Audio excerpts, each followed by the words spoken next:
Welcome back to Channel 69 News, where we're always on the top and bottom of all breaking news. We have a live update coming from Angel Bourgeois. She's in Jefferson Parish. Angel, can you hear us? Oh, I can hear you now, thanks. Angel Bourgeois here. We're out in Jefferson Parish, Old Metairie, at Casa de Quinta. And we're having live updates on Ida.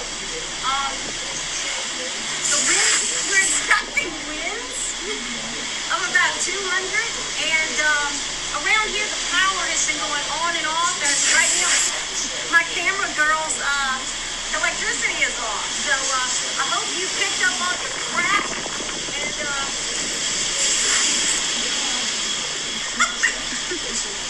and you hunker down. And don't forget to put life jackets on the kids.